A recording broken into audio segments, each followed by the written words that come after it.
May mga kakambing. Currently po ay nanganganak daw ngayon yung kambing ni Ma'am Che. Kaya bisitahin natin mga kaagri. Kasi noong 2 days ago, 3 days ago ba, eh nanganak na rin yung una niyang inahing kambing na matagal na namin hinintay na panganak. Pero ngayon araw, yung pangalawa, eh nanganganak na raw. Ayan. Kaya pasukin natin dito yung kanyang goat house. Grabe. Wow, dito na lahat sila oh. Nakaakyat na sila lahat dito oh. Hindi sila bumaba, hindi sila pinapababa. Kasi daw maginaw yung panahon, malakas yung hangin ngayon. Tingnan naman dito oh, ang luwag-luwag na. Grabe yung feeder ni Ma'am. Ito yung unang nanganak. Grabe, kalaki-laki pala ng mga baby. Ilang araw na to be? 17. 17, ngayon ay 25. Sila pang 1 week na. Bro, laki masyado mga katawan biya, no? 1 week old. Pagkahaba, oh. Yan po, ito 1 week old. Ito kasi, nang hinihintay namin itong mga anak. Ang tagal eh, kasi hindi namin alam kung anong petsa talaga na sampahan yung nanay. Puro lalaki ito, no?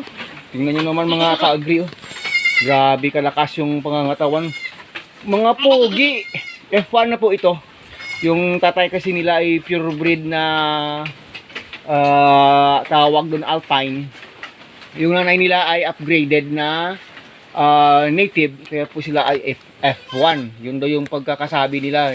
Hindi po ko yung claim ko ha. Yun yung narinig ko. Yung mga sinasabi ng karamihan. F1 na po itong yung anak niya. Kaya ang lalaki po tatagan. Grabe ka taga sa Casbino. Pag ganito ay maganda ito someday na magiging ano, tawag doon, pang upgrade na. Kasi F1 na po ito. Tapos yung laki ng kanilang katawan halos magkapare-pareho lang. Kaya hindi sila magkaka-ano masyado sa agawan ng milk. Ito yung kakapanganak. F1 rin. Oh, ito. Basang-basa pa yung isa oh, yan oh. Hindi pa nalaman kung babae o lalaki ano. Yung isa, takbo na laki. Yung isa yung lalaki, mas malaki yun kaysa dito. Malamang ito, babae ito. Sana. Babae din? Babae.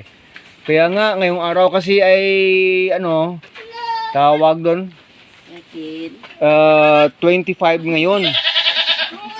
Grabe. Ulit yung babae talaga. Oo, ulit yung babae. Sabay sila sa feast ni, ano, ni Candelaria. Ni Kandoy. Ay, hindi. Hindi, anong Kandoy?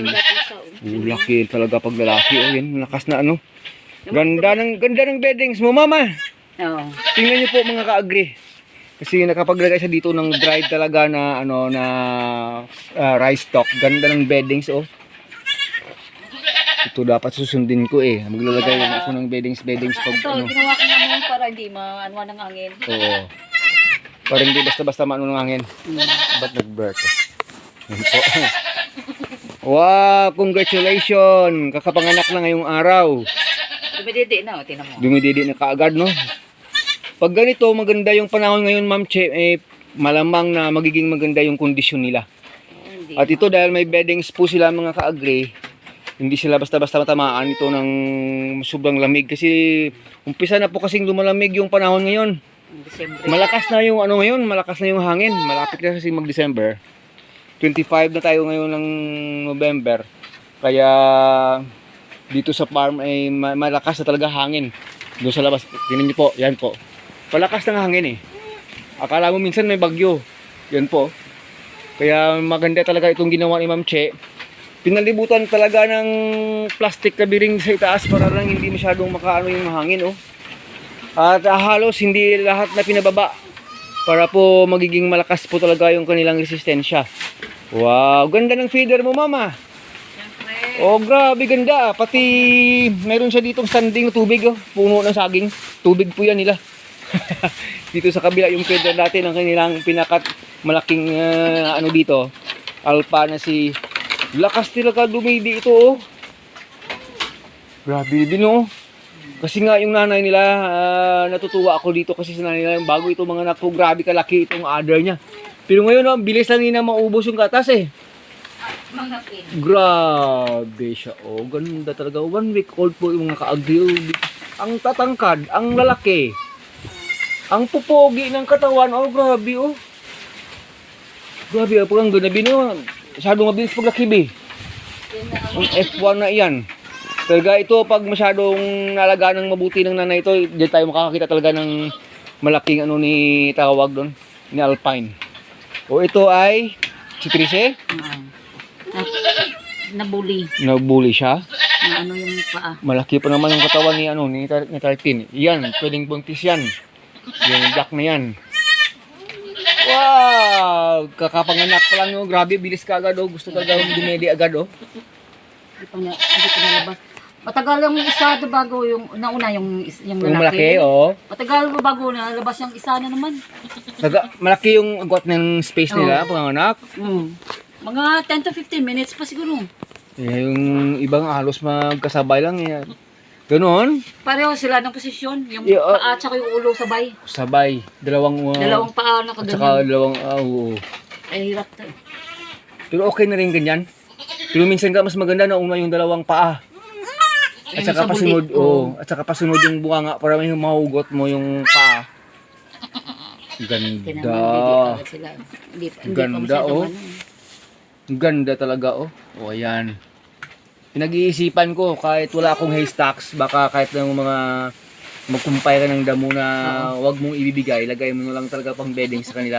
Yung i-dry mo, i-super dry para na hindi na nila kakainin. Kasi ngayon papunta na ng summer, at saka malamig yung panahon ng December, dapat talaga mayroon tayong beddings ng ganito. Eh, sa akin din gumagawa pa ako ng box. Pag ito ganito, Ma'am Che, pwede na ito sa kanila. Kasi hindi na masyado direkta yung hangin mula sa ilalim ng Sa mga may baby. ng sahig. Sa mga may baby lang naman. Yun po, sa mga may baby lang naman. Wow, ganda. F1 itong dalawa, babae at lalaki. Si Alexander at saka si Alexandria yan. Pangalan nila. Alexander. Oh, si Alexandria at saka si Alexander. Ganun ba yung pangalan? Tama ba yun? Alexander! Oh, Grabe galing. yun, hindi pa nga natanggal yung mga danak-danak sa ano. Oo. Dumedi na yan. Bilis, no? Kanina paglabas niya. Yung lalaki, ganyan, oh. Parang Oo. malaking bulas. Pag kasing laki lang ng 1 week old doon sa labas ng yung lalaki, hindi ko masyado makita. Ayan na. Halos magkasing laki. Grabe kapag laki na baby na. Pero yun talaga ay ano na, kitang-kita na natin, napakalakas na sa ano nila. Alpine na talaga. At pag ganito, ay baka mailabas yung ulo dyan sa ano, sa dingding, di naman. Ilang araw na hindi sila nakababa. Mga ito, ngayon lang. Kumpay lang muna yan dito sa loob. Para ma-preserve yung kanilang mga strength. Ayan po mga ka-agri. Ganda na oh. Wow! Ayun. Kasi nga, ganyan po dito sa loob oh. Pinapakita natin dito. Dahil nga medyo malamig na yung panahon. Ito na naman ang ginawa ni Ma'am Che. At saka itong F1. F1 ba ito? Hindi. Anak na ito na Alpine ano? Hindi pa? Ayan yung bagong bili. Ay, ito F1 pala ito.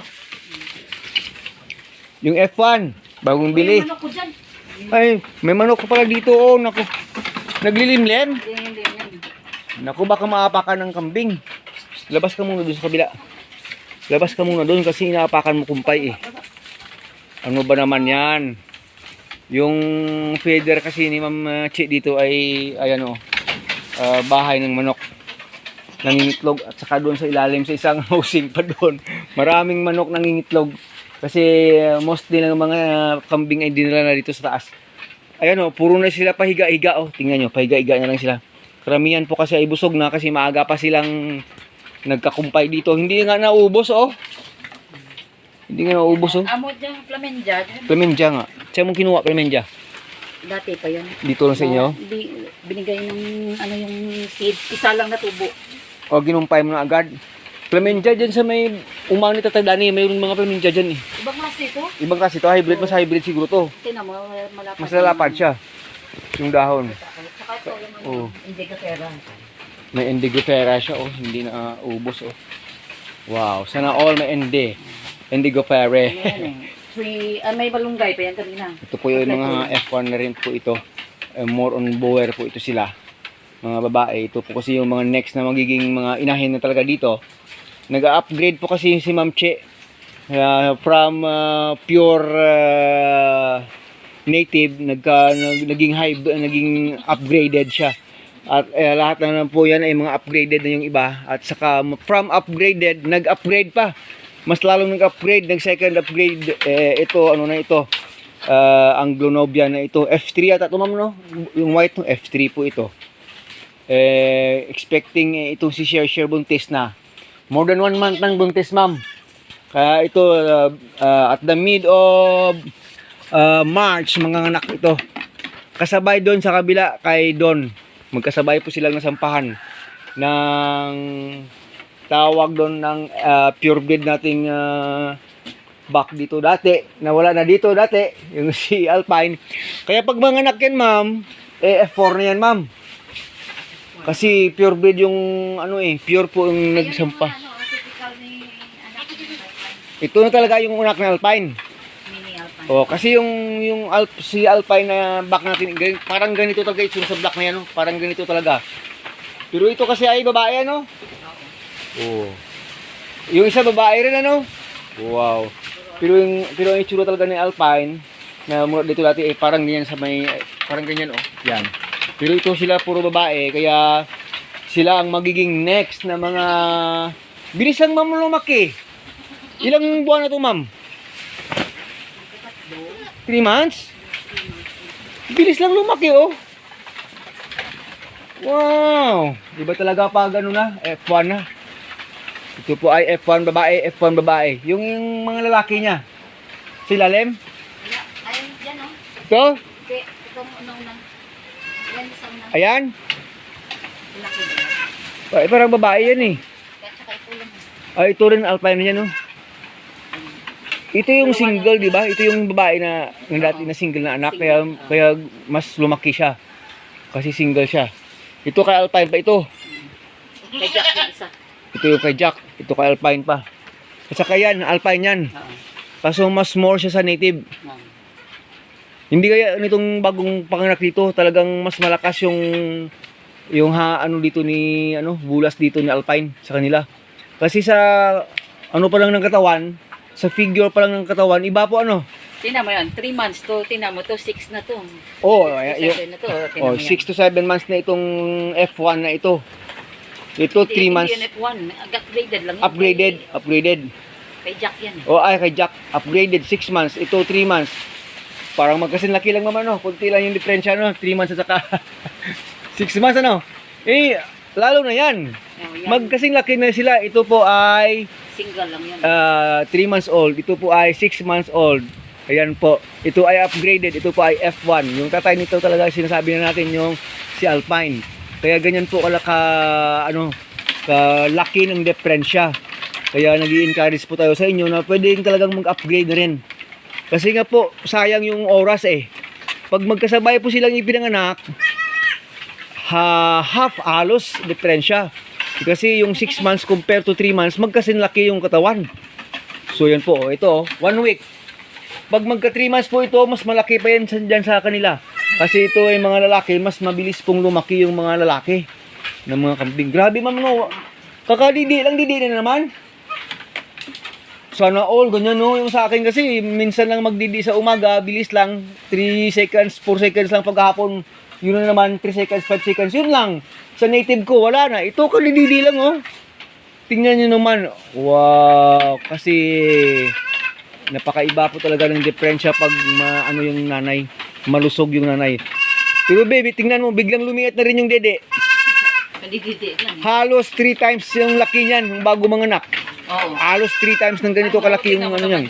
Yung adder niya.